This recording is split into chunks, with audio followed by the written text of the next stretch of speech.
My name's Evan. I'm 27, and about 6 months ago, I walked out of my parents' house for what I thought was the last time. I didn't slam the door. I didn't yell back.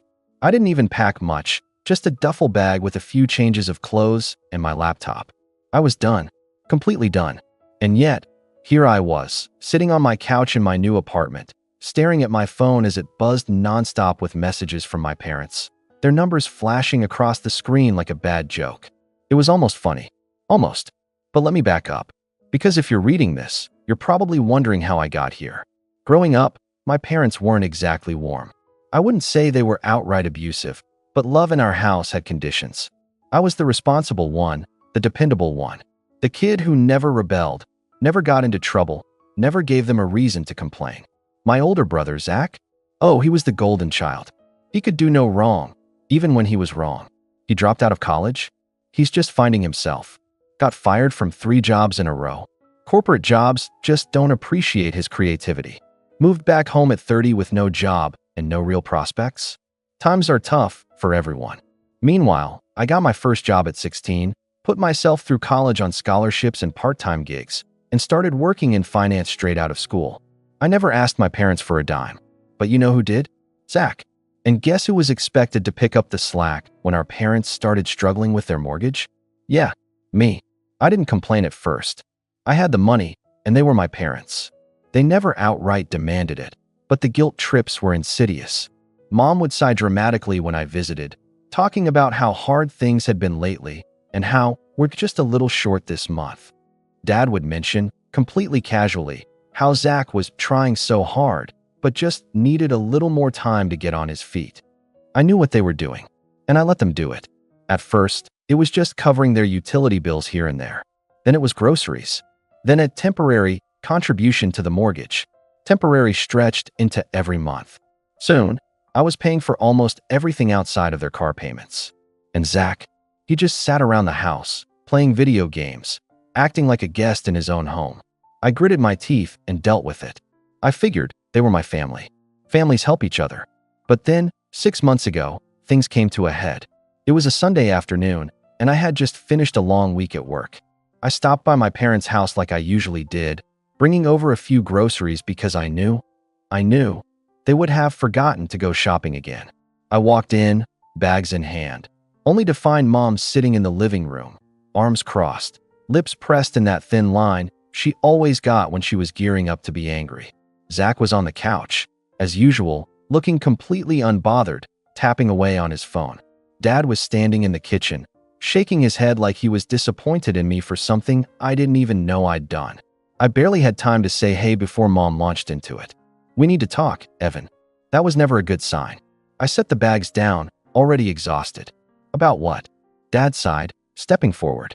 "We've been talking, and we think it's time you contribute more. You make good money, and it's not fair for us to be struggling while you're living on your own, spending your paycheck however you want." I just blinked. "I already am contributing." Mom scoffed.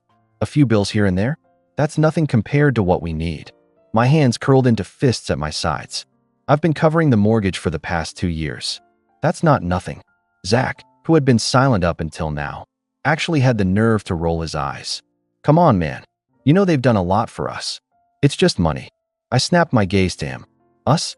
I don't see you paying for anything." That set Mom off. "Don't talk to your brother like that. He's trying his best." I let out a humorless laugh. "Really?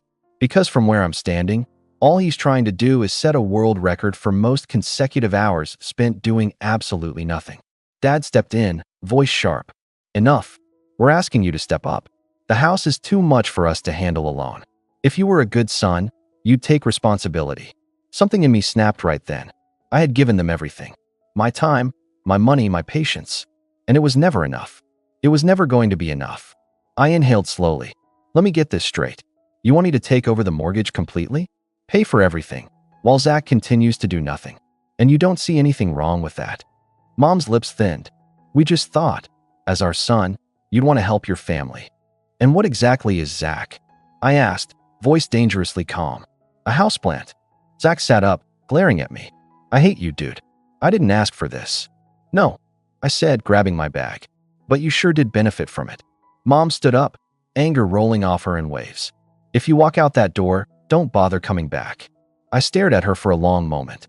And then, finally, I smiled. Okay, I said simply. And I walked out. No dramatic speeches. No yelling. Just done. I ignored the calls at first. Then the texts. I moved into my own apartment, finally free, and for the first time in my life, I felt like I could actually breathe. But today was different. Because after 6 months of silence, Dad finally texted me. Dad texted, "Why haven't you paid the mortgage this month?" I stared at the message for a second, then let out a slow exhale, feeling something dark and satisfied settle in my chest. I typed out my reply. I replied, "Oh, I thought I wasn't welcome." And then, my phone exploded with messages. I leaned back on my couch, watching the notifications flood in. I wasn't done yet. Not even close. I watched my phone vibrate violently against the coffee table, the screen lighting up with a barrage of messages. One after another, texts from my parents and, surprisingly, even Zach, poured in like a dam had just broken. I didn't touch it. Not at first. I just sat back, arms crossed, staring at it like it was some wild animal thrashing around in a cage. I could already imagine what they were saying. Mom was probably furious, demanding to know how I could be so selfish after everything they had done for me. Dad would be trying to sound reasonable at first, appealing to my sense of duty, before eventually caving to frustration when I didn't immediately respond. And Zach? I wasn't even sure what his angle was, but if I had to guess, he was either trying to guilt-trip me or act like this whole situation had nothing to do with him. Curiosity finally got the better of me, and I picked up my phone. Mom texted, "What is wrong with you? How could you do this to us? The bank just called. We're late on the mortgage payment. Are you really this cruel?" Dad texted, "Evan, this is serious. We can't afford to be behind on the mortgage. We could lose the house. Call me now." Mom texted, "I can't believe you're doing this out of spite. We raised you, and this is how you repay us? You think you're punishing us, but you're just hurting your family." Dad texted, "Don't be childish. You're not a kid anymore, and we can't handle this on our own. You need to step up." Zach texted, "Dude, what? You know they don't have the money. Are you really going to let Mom and Dad lose the house just to prove a point?" There it was. The guilt trip. Right on schedule. I could have responded right away, but I didn't. Instead, I leaned back and let them stew. Let the panic settle in. Let them start realizing, maybe for the first time, that I wasn't their safety net anymore. After about 20 minutes, my phone buzzed again. A call from Dad. I let it go to voicemail. Then a call from Mom. Straight to voicemail. Another text from Zach. Zach texted, "Answer your phone." This isn't funny. I smiled to myself. Funny. That's exactly what I found it to be. Because for years, I had been pouring money into that house like a fool. No questions asked. No complaints. And yet, the second I stopped, everything fell apart. So what had they been doing all this time? Did they even try to prepare for this? I decided to respond. But I wasn't going to waste time arguing. I replied, "Not my problem." It took exactly 10 seconds for Mom to call again. This time, I picked up. The second I answered, she was already screaming. "How dare you?" she shrieked. "You can't just abandon your family like this, Evan. You know we need your help. We trusted you." I kept my voice calm. "Oh, like how you trusted me to just keep paying for everything while Zach does nothing all day? Don't talk about your brother like that," she snapped. "He's going through a rough time. You have no idea how hard it is for him." I laughed. Actually laughed. "A rough time? Mom, Zach's been going through a rough time for 10 years.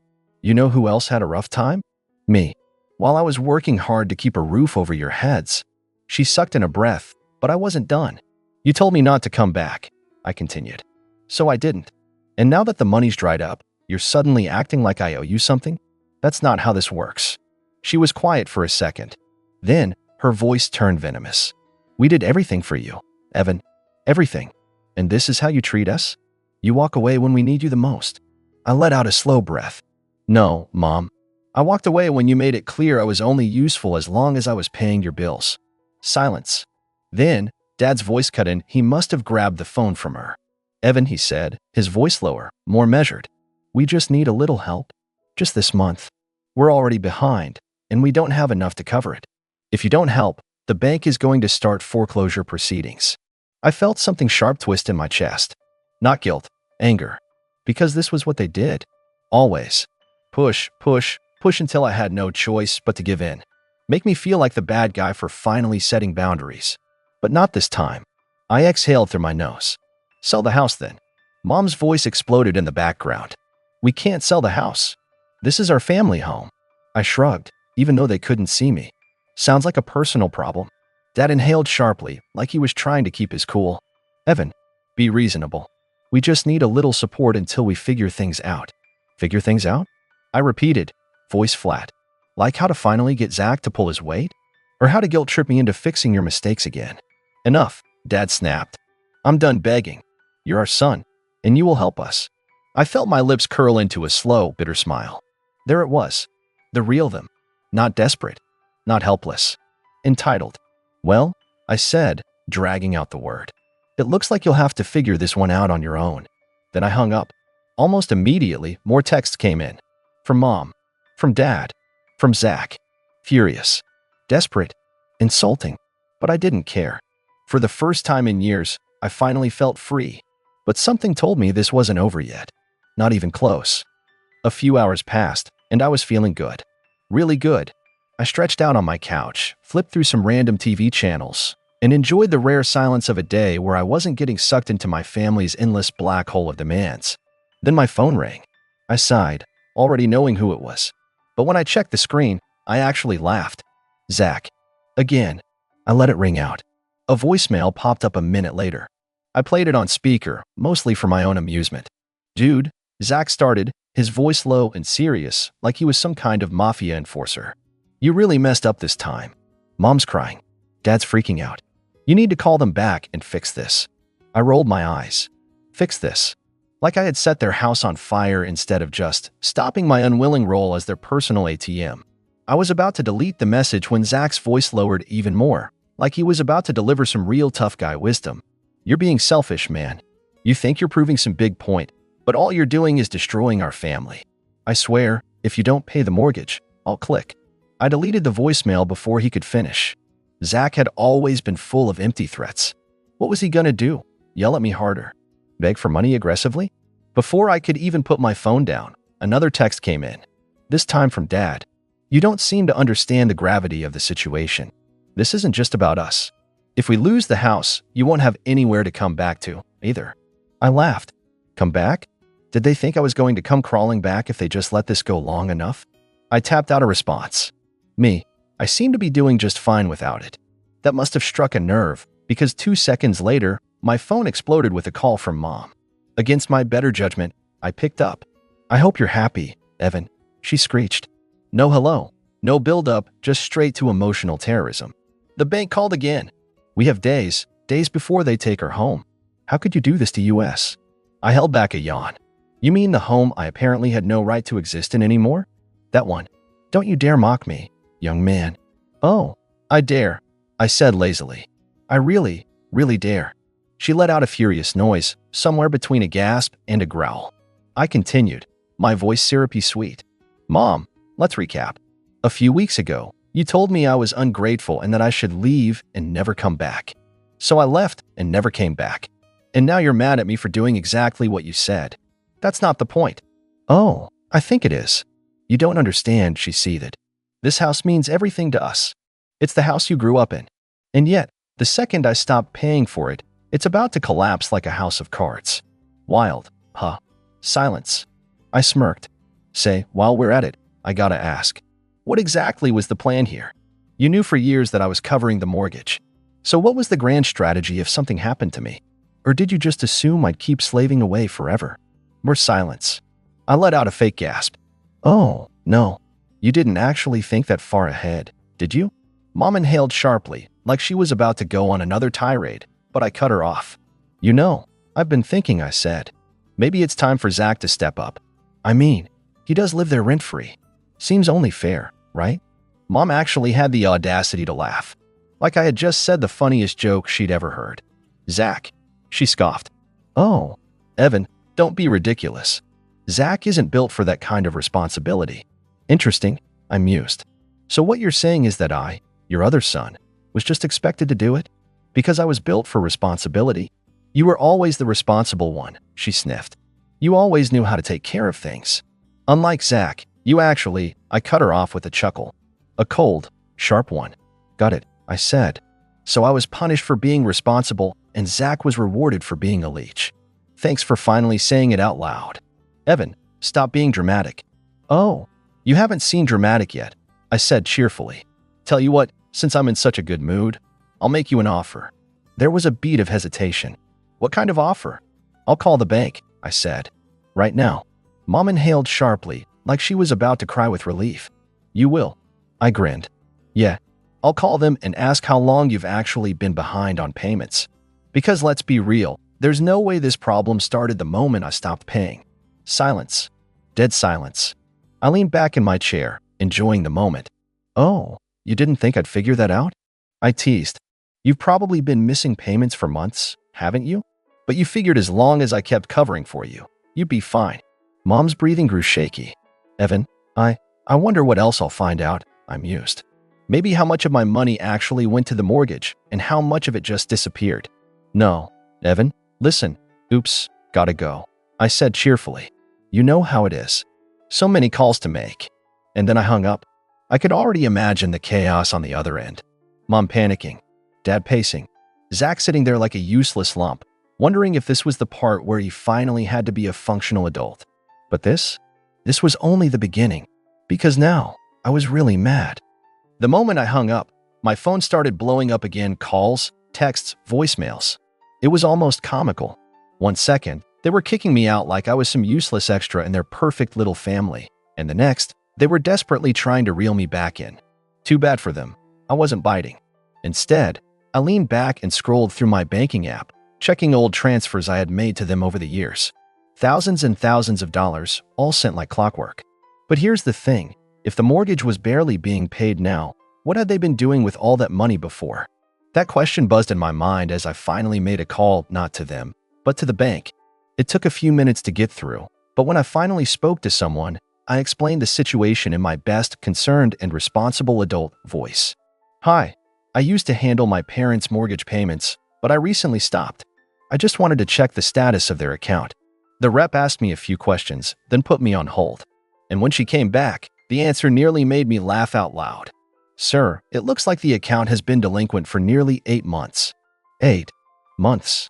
I ran a hand through my hair, suppressing a whistle. Wow.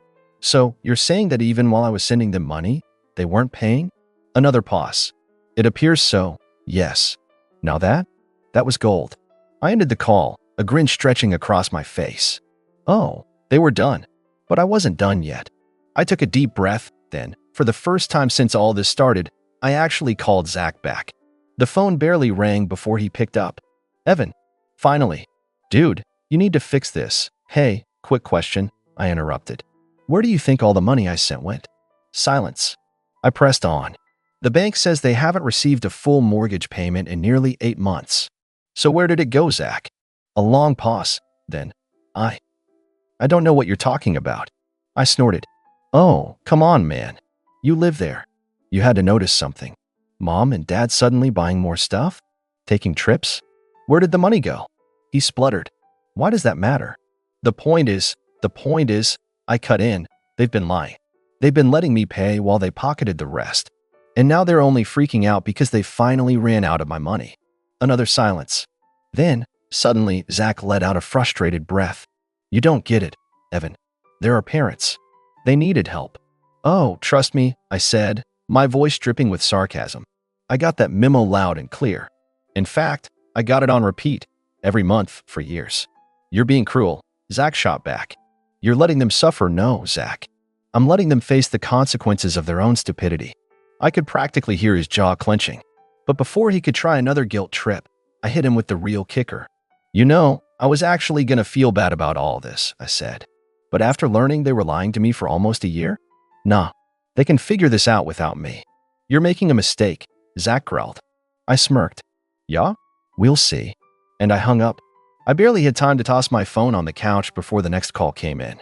Mom. Of course. I let it ring. Then another call. Then another. And then a text. Mom texted, we need to talk. Right now. I smirked and typed back. Oh, now I'm part of the family again? That's cute. Almost instantly, Mom texted, stop this. You're ruining everything. I cracked my knuckles, grinning. Ruining everything? No, no, no. I was just getting started. I sat back on the couch, staring at my phone. The messages from Mom and Dad were still coming through, each one more desperate than the last. My phone buzzed again, this time with a text from Dad. Dad texted, "I can't believe you're doing this. After everything we've done for you, you're going to let us lose the house? What kind of son are you?" I scoffed and shook my head. Everything they've done for me? If I had $1 for every time they manipulated me with that line, I could have paid off their mortgage myself. It was the same tired guilt trip tactic they always used, but not this time. I wasn't falling for it anymore. I opened my messages and fired back, typing each word with deliberate calmness. I replied, "Funny, I was just thinking the same thing. You both keep asking what kind of son I am, but it seems like I'm the only one who's actually been paying attention. I'm not the one who failed to pay the bills. I'm not the one who ignored the problem for months. Maybe it's time you both learn to deal with your own messes." My thumb hovered over the screen. I almost hit send immediately, but instead, I took a deep breath. I wasn't going to make this easy for them. This wasn't just about the mortgage anymore. It was about finally taking control back. I hit send. A few seconds later, Dad called. I picked up on the third ring, trying to keep my voice steady. "Evan, this isn't you. We raised you better than this. You know we've always been there for you." "Really?" "Because the only thing I remember is you always being there for your own convenience." I couldn't stop myself. The bitterness I had buried for years was finally spilling out. "I've been covering your debts for so long. I can't even count how many times I saved your asses. But every time I needed you, you were either too busy or too wrapped up in your own mess to even care. And now you want to call me ungrateful." There was a long pause on the other end. I could almost feel him scrambling for the right words. "We're sorry, Evan," he said finally, his voice cracking. "We messed up. But please, we need your help. You know we're not going to make it without you." I paused, my fingers tapping the armrest. "No, Dad. You need to learn to stand on your own. You've been living off my generosity for too long. It's not my responsibility to fix your mistakes anymore. Please," he begged. "Don't do this. We'll pay you back, we swear." I couldn't help but let out a humorless laugh. Funny, because I've been waiting for that payback for years. "Where is it, Dad? Where's the appreciation for everything I've done?" More silence. Then, finally, he said, "Evan, I'm sorry. I was wrong. You've been more than generous, and I took you for granted. But don't let us lose the house. Please, I'm begging you. This is everything." It was a weak plea, the kind of plea I had grown used to over the years. But this time, it didn't work. "No," I said flatly. "You're going to learn how to deal with this on your own. I'm done." I hung up before he could say anything else. I felt a strange mix of satisfaction and relief. This wasn't a victory over them. It was freedom. Finally, I was no longer their safety net. But then I saw another text from Mom. "You don't understand. You'll regret this. You'll see how far this will go. We need you, Evan. Don't let this ruin everything." I almost snorted. She still didn't get it. They both still thought I was just a tool to be used until it was convenient for them. I fired back another text without hesitation. "You've had enough time. I'm done bailing you out. Deal with the mess you made. I'm not your fall guy anymore." Then, I turned my phone off. It felt like an emotional weight had been lifted, but at the same time, I couldn't shake the feeling that this was just the beginning. So here I am, asking you all for your opinion. Did I go too far? Should I have tried to find another way to resolve this? Or did I finally do the right thing by cutting them off and forcing them to face the consequences of their actions? I really want to know what you think. Let me know.